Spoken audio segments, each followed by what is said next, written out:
Critical Role's playing it safe approach to Campaign 3's finale, more live-action movie adaptations with one we're not quite sure anyone asked for or needs, and of course more tabletop news. But first, welcome back to another 5 for Friday segment on Above the Table, an independent news channel where you've almost certainly gotten used to hearing myself or Christian through your speakers. As always, before we begin today's actual segment, please remember to hit those like and subscribe buttons if you want to support our channel and see more content like this in the future. Critical Role ended Campaign 3 with the actual play equivalent of Return of the King, with everyone, Bells Hells, the Mighty Nine, and Vox Machina, all getting their own endings. The gods were basically forced to abdicate their positions, instead becoming reincarnated mortals with some vestiges of their power remaining.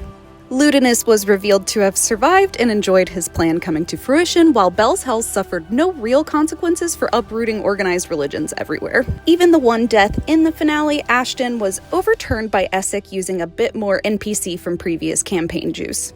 In terms of the overall consequences, Exandria has certainly changed. The world is overrun with Ruidian technology, and there are no gods in the same sense to meddle. But Exandria itself remains, and it seems like we'll be exploring a new age in Campaign 4, which was confirmed to be in development already.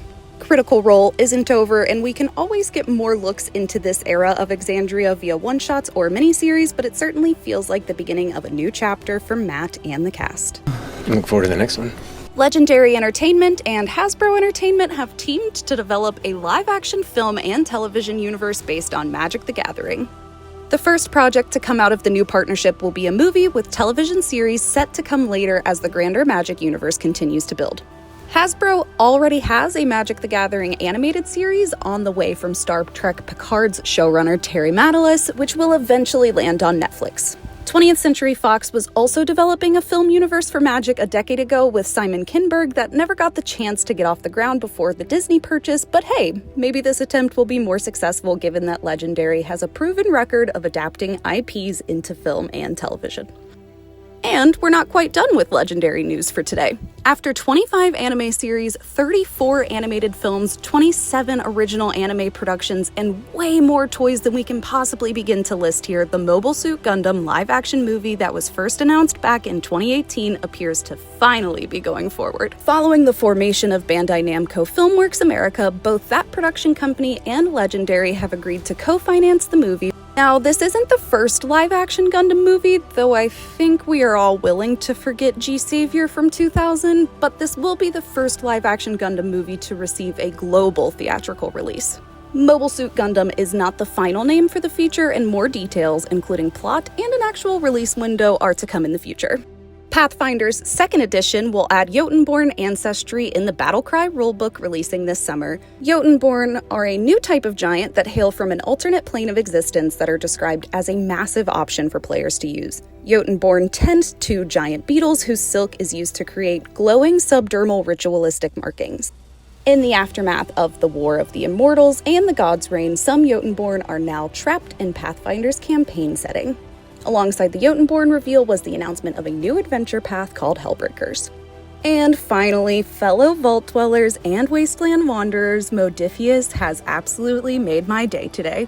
Modiphius has announced that they are currently developing some additions to the Fallout TTRPG that may be of interest, or at least if you're like me and haven't been able to find anyone to run a campaign with, one of the updates will be of particular interest. Before we dive into that particular note, first let's mention that Modiphius announced Fallout Royal Flush, and you can probably guess the locale of this campaign book and where it will transport its players. Taking it back to New Vegas and the Mojave Wasteland, players will discover and attempt to dismantle a plot to bring war back to the West.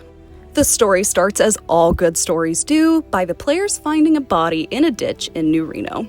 Not only will the campaign book give players the opportunity to visit and explore New Vegas, they'll also be able to explore a new region of the Mojave. Modiphius also announced that solo role-playing is in development for the TTRPG under the name Lone Wanderer, because of course it is. Lone Wanderer will allow players to record their adventures and play the TTRPG without the need for a game master, and will be based on the 2D20 system, immersing players in the post-atomic United States as their character freshly emerges from a Vault-Tec vault. If that doesn't work for your particular role-playing style, however, players will also be able to step into the boots of survivors, ghouls, super mutants, and even robots. While this is an exciting announcement, Fallout fans shouldn't expect to see this particular release until sometime in 2026.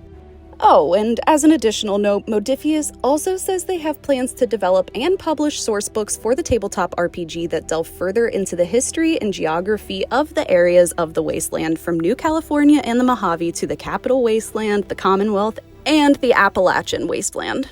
I think that last announcement may have technically made this more than a 5 for Friday, but who's counting anyway? We'll see you back here on Above the Table real soon for more.